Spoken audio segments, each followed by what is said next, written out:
Are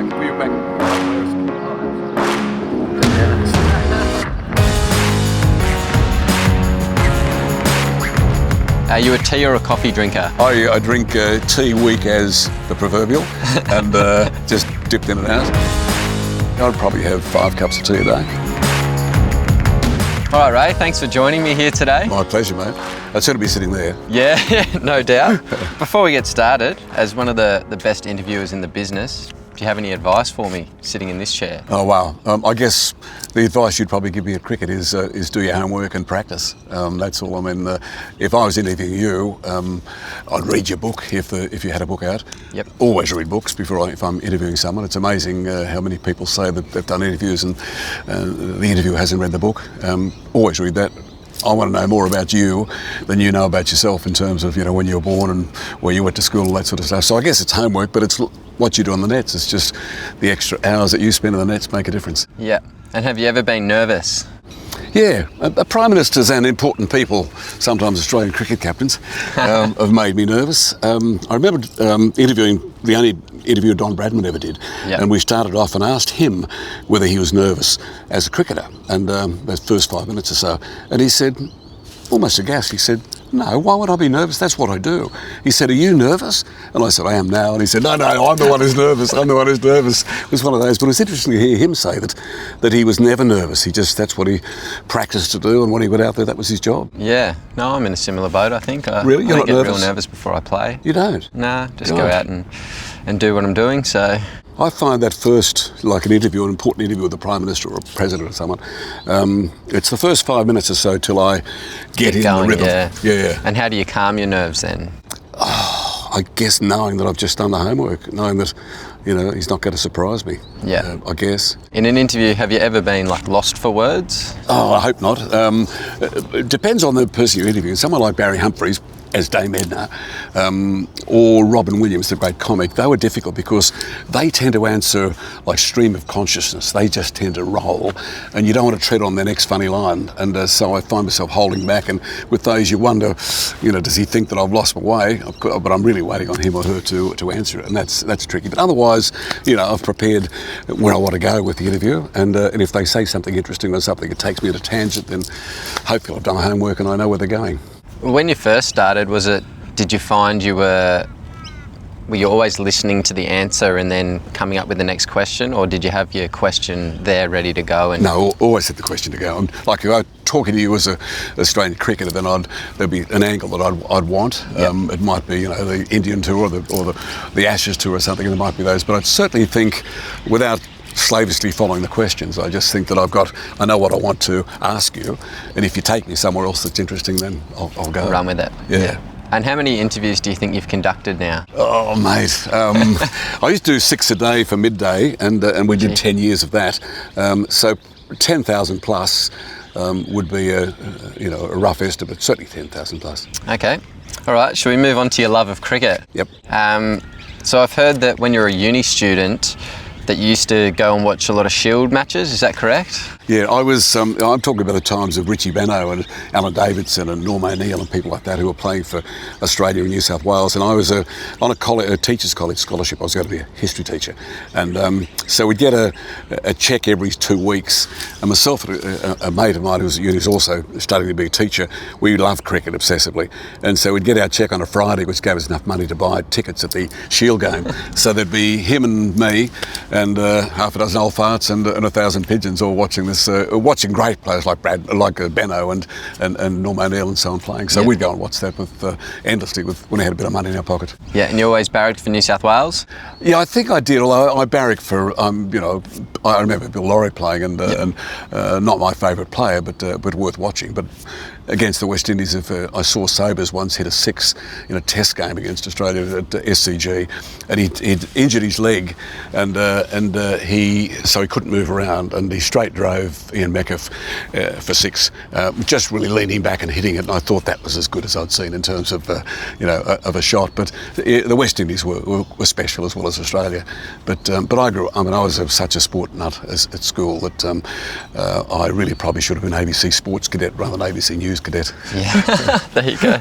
And you were around when World Series cricket started. Can you tell me a bit about that? Yeah, I was doing a bit of everything at Channel 9 at the time. So the guy who used to run the sport was also the first executive producer of the midday show when I was doing that. So he actually asked me to host a couple of games in World Series cricket, and without any, apart from playing second grade as a cricketer myself, I wasn't a test player or a captain as most of them are, but I knew how to cross to Adelaide or how to cross to Perth or etc. on television. So I found myself with Mark Taylor and with Warney and people like that around me asking questions about cricket, which is like in heaven. Yeah, and so what do you love so much about the sport of cricket?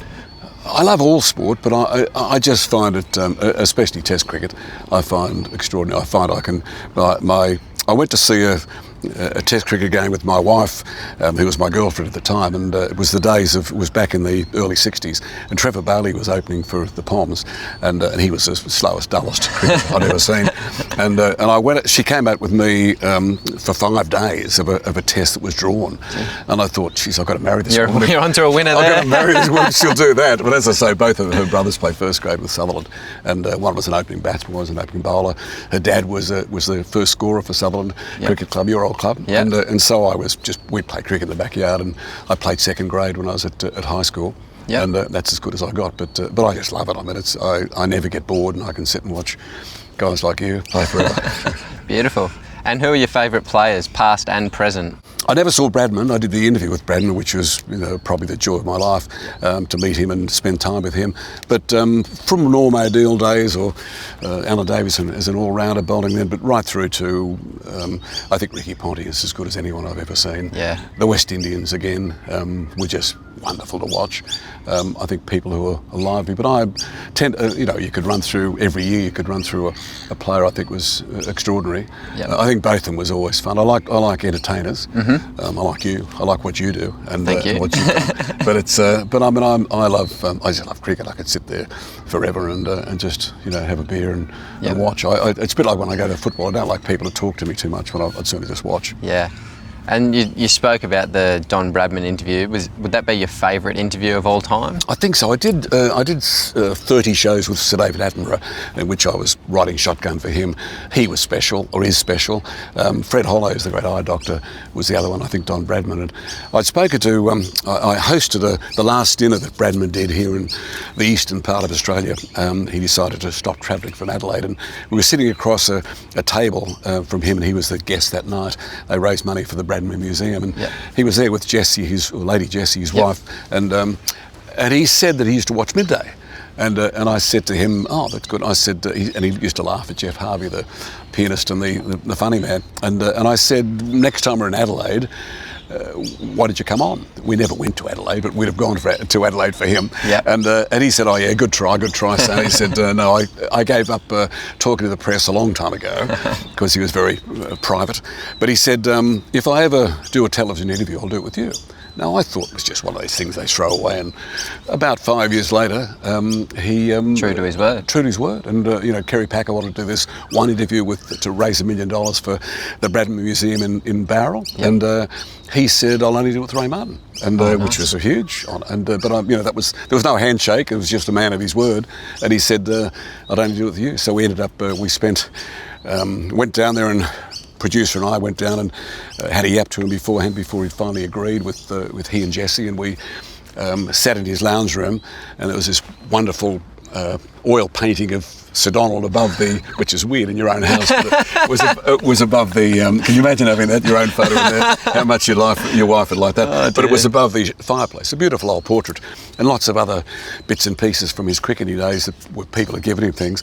And he got up at one stage, she came with a sort of tray-mobile and gave us some biscuits, Anzac biscuits and cup of tea and so on. We were there for about 5 hours, and I thought I'd died and gone to heaven. It was amazing. He stood up and played a cover drive. He had just a cardigan on and a pair of trousers, and he was only 5'6" and tiny feet. I mean, he showed tiny feet and big, almost woodcutter's hands, but tiny feet. And he started made this cover drive And the hair on the back of my neck sort of stood up. I'd never seen him. That was still sort of beautiful at that stage. And Ian Chappell had warned me, that who knew him well, that he was a cranky old bastard. Okay. And said, you won't change his mind. He was the exact opposite. He was just genial and friendly and terrific, and did things we wanted him to do. He like playing the piano that he didn't want to do. He did that for us. And so he was the opposite. But it was one of the, as I say, when I first met him, I thought I'd died and gone to heaven. And then when I walked across the Adelaide Oval with him, holding the bat, without gloves on, holding the bat that he'd used in the 29-30 tour when he broke all the world records, first up as a young kid.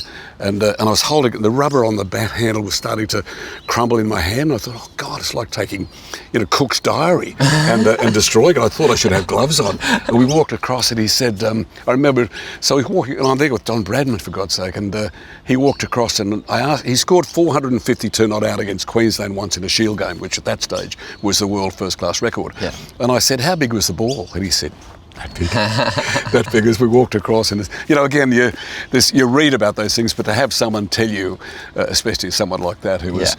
when you think about Bradman, I mean, I don't know any field of sport or entertainment or writing or business where someone has been here that far above, and then daylight to the next person. I don't know any. He was that.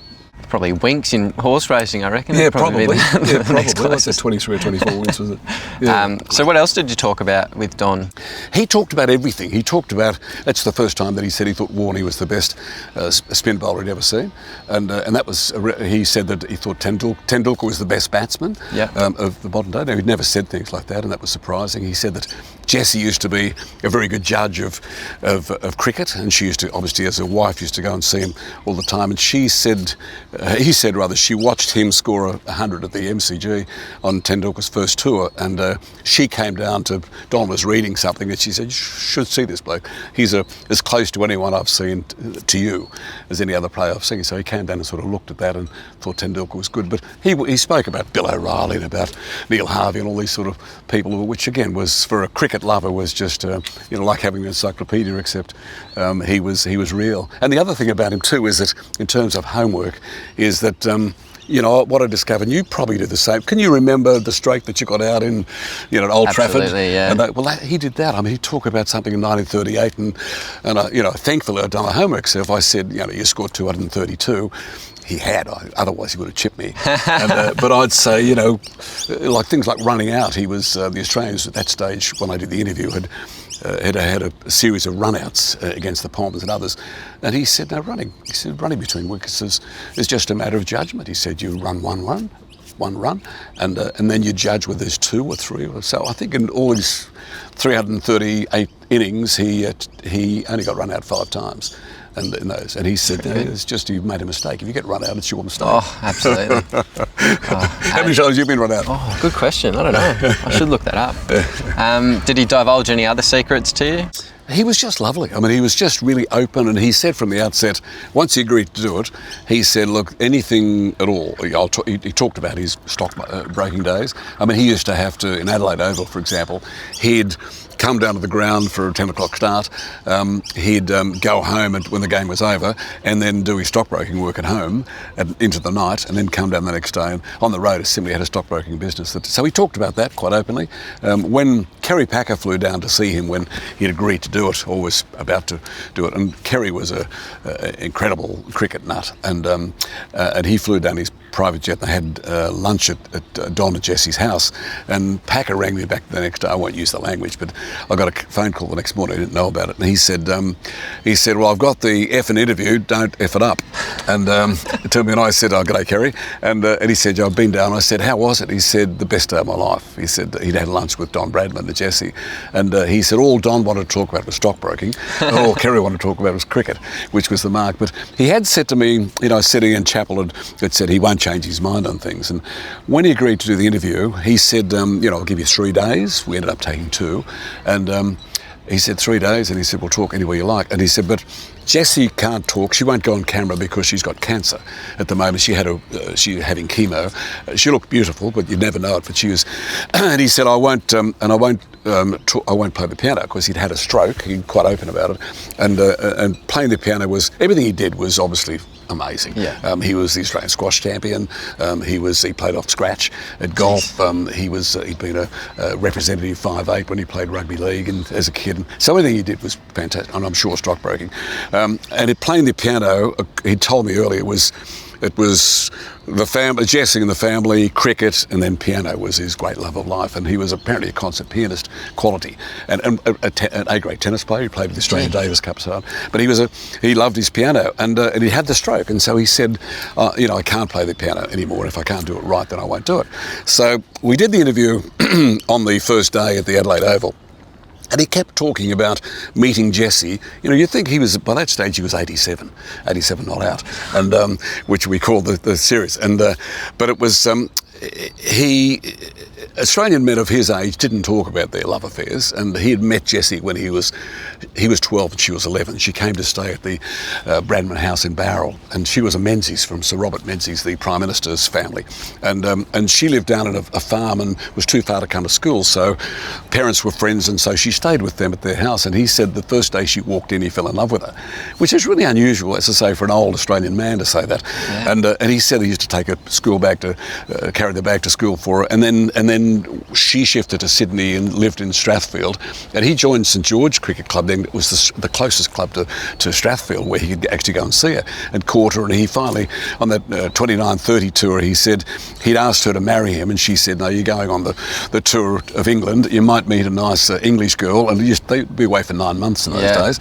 And so she said, ask me when you come back. And as soon as he stepped off the boat, he asked her, and she agreed. So there's this great love story, and we didn't have her.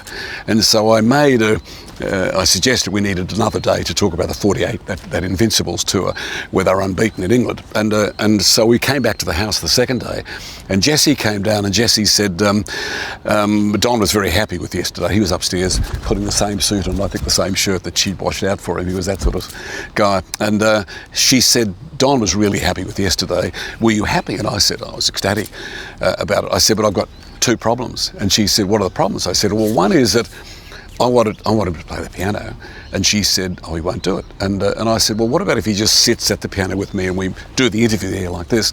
And he just says, tinkle, tinkle, tinkle for the second half, and closed it and said, oh, Ray, I can't play because I've had a stroke, and which he's open about. And she said, and what's the other problem? And I said, I've got a love story, but I've only got one of the lovers. And she said, what does that mean? I said, we need to see you. And she said, what do you want me to do?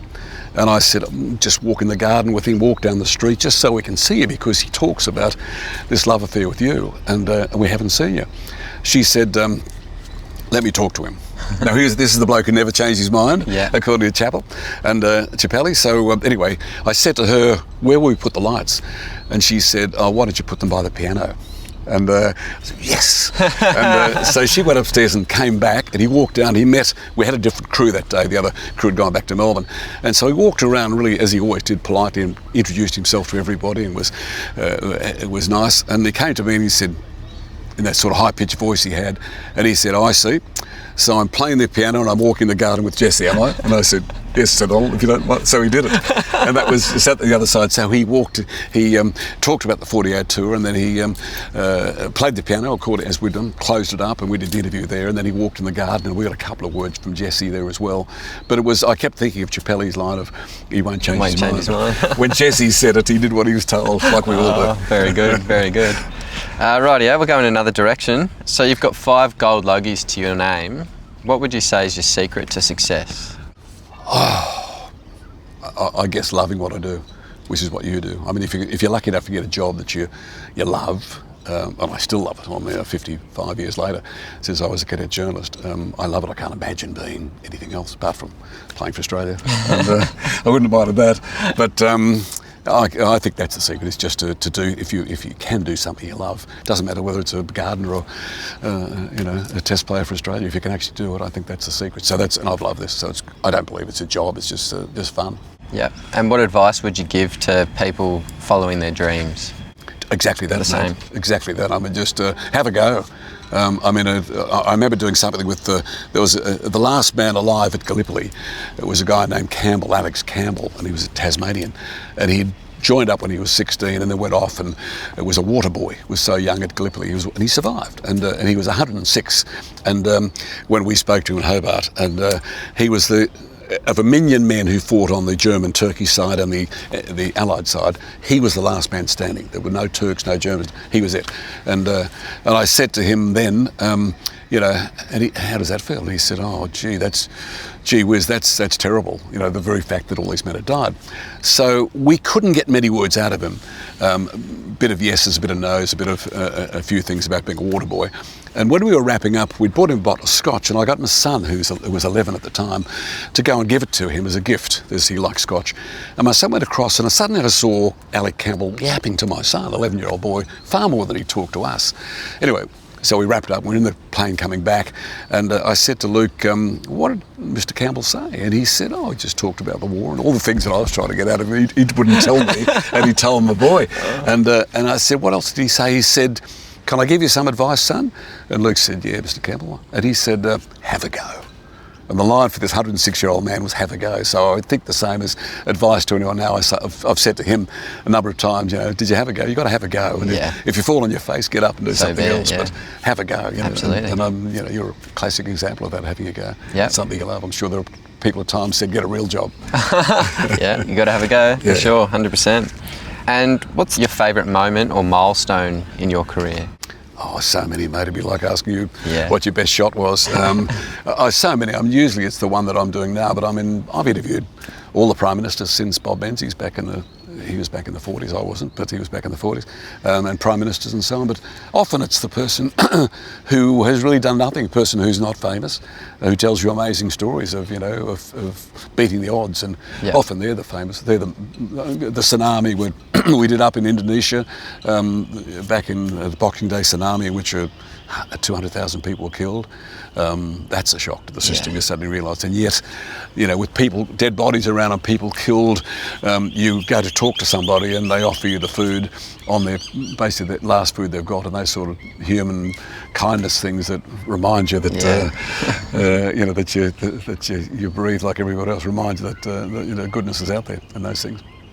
Rightio, well, I think that wraps us up here. Great, mate. Good Thanks to for talk joining me. Fantastic. Now that we're finished, how do you think I went? Any advice for me? Oh, right, okay. You've got to pick your talents. Make sure you talk to people who've got a story to tell, I suppose. But no, you're fine. It's easy. If you're having a conversation, just having a chat, which is what we've done, that's easy. It's easy for me. Ray Martin, thanks very much for your time. Thanks, Steve. Pleasure, mate. Nice to meet you. Cheers.